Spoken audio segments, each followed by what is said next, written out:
So let's start here. Last night, as the RNC convention concluded, rioters and protesters again descended on DC, and they comported themselves about how you might expect them to. Here's a quick taste of the action.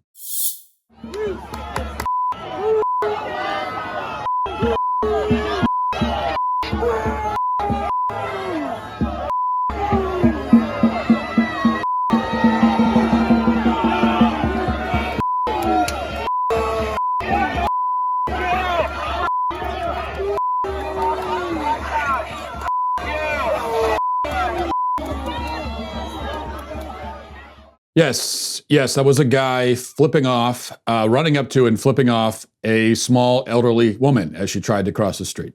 Some of us were raised to help old ladies cross the street. Leftist protesters were raised to flip them the bird and scream in their faces as they cross the street. Just a different approach, I suppose. Who am I to judge? Of course, in reality, these people weren't raised at all. That's the problem. Certainly not by fathers or any other steady male role model. These are spoiled, rotten brats. More than anything else. That's what they are. Now, similar scenes unfolded in D.C. overnight, including a gang of rioters swarming Rand Paul as he left the venue. Say her name! Say her name! Say her name! Say her name! Say her name! Y'all can take pictures and all that, but y'all gotta go through, please. Thank you, thank you. Thank you, thank you. Move back! Move back! You move the back!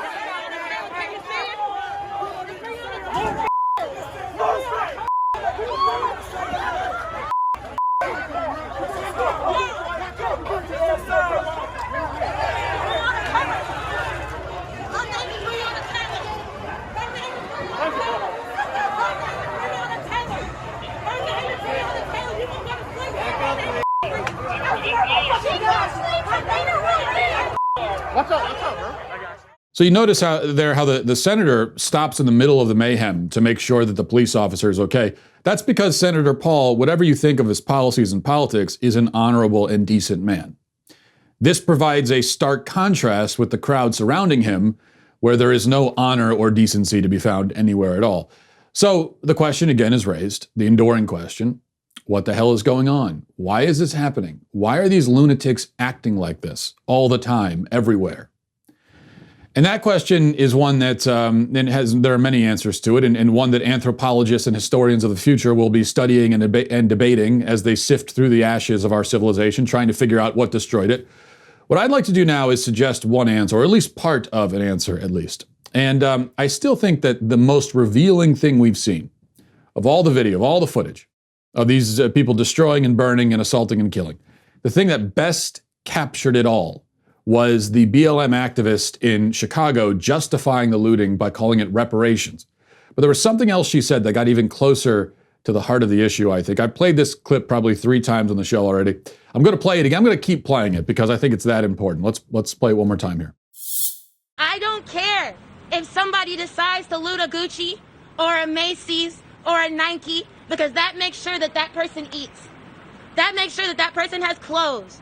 That makes sure that that person can make some kind of money because this city obviously doesn't care about them. Not only that, that's reparations. That is reparations. Anything they want to take it, because these businesses have insurance. They're going to get their money back. My people aren't getting anything. These businesses have insurance, she assures us. We're entitled to take what we want. These businesses will be fine.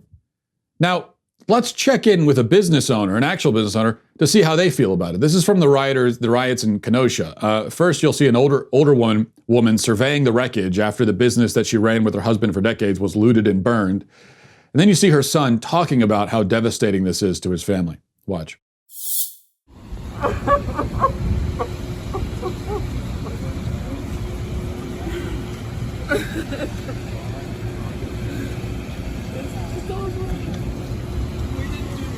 Nobody. Look what happened. It's still burning.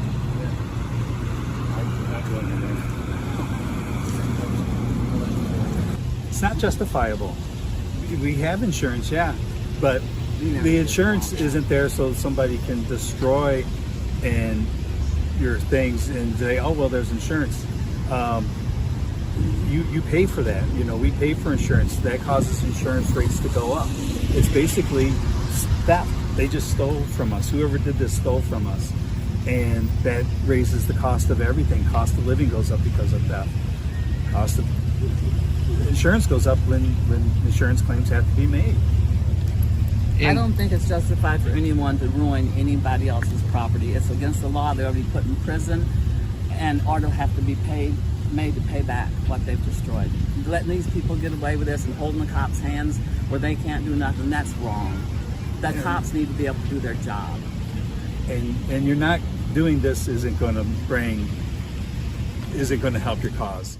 In other words, no, you can't just use your insurance and make everything go back to normal. The devastation is real. It is felt. And these are people who are innocent, who did nothing wrong, and were made victims. The man you saw there and his parents, these are just one of the thousands and thousands and thousands of innocent victims over the past 3 months. Business owners, homeowners, everything in their lives taken from them. Sometimes life itself taken from them. As was the case with David Dorn. We'll talk about that later on. But the reason I play that clip of the BLM woman in Chicago talking about insurance, this is a very common theme. Rioters and looters across the country have been using this line for weeks. Oh, they have insurance. These people have no idea how insurance works or what it even is. The reason I play it is that it shows that the rioters, they simply don't understand why business owners would be distressed to see their whole life's work go up in flames. They cannot wrap their puny minds around it. And the rioters, the reason is that the rioters have never done anything of value in their entire lives. They cannot relate to the feelings of productive humans. These are societal leeches, spoiled brats, who have the luxury to spend their nights burning and destroying and can enjoy it because they've never experienced the real earned joy of building something of value or doing anything of value at all, period. We have to understand, this is what we're dealing with here. This is an uprising of the non-contributors against the contributors, of the unproductive against the productive, of the brats against the adults, the real adults, of the entitled do-nothings against the doers. It is a class war, but it is not a war between poor and rich. That's another thing we have to emphasize again and again and again. The people who are losing everything, the people who have been destroyed by all of this, these, for the most part, are not rich people. They're not even upper class or well-off or whatever term you want to use. These are mostly blue-collar, working-class, average, ordinary Americans. Going back to Kenosha for a second, here's a man, working man, trying his hardest to explain to the rioters that they're destroying the lives of innocent, hardworking people, and there's no reason to do it. But he may as well be talking to a wall, because it just doesn't register. Watch. That's the gonna happen. What y'all don't understand is that people have their lives in these businesses. We don't. So what? We pay for that. We pay for that.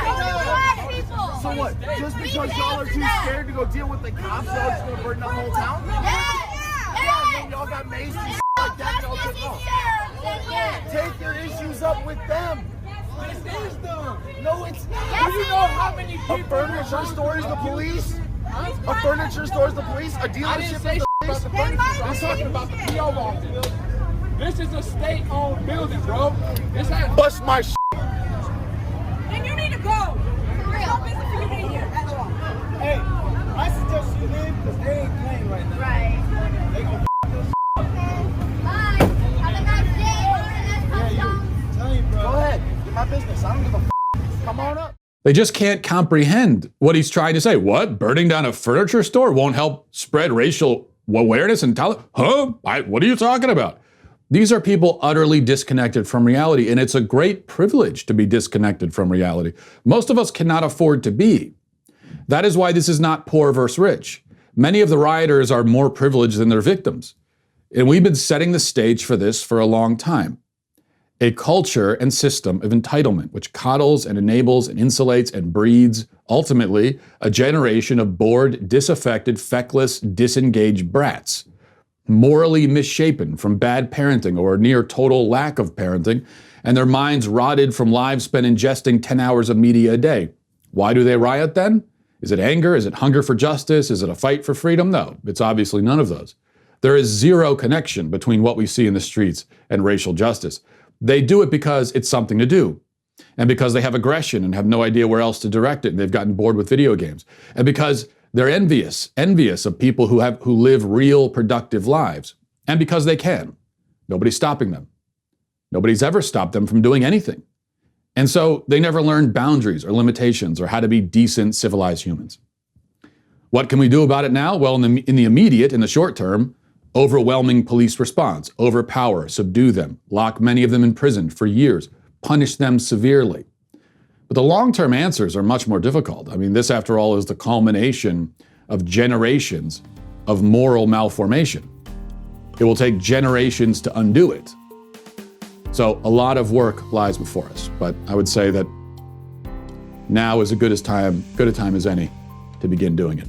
Thank you for tuning into the Daily Wire, one of the fastest growing conservative media outlets in the entire country. If you enjoyed this video, be sure to give it a like and a subscribe to our YouTube channel so you don't miss out on any of our content.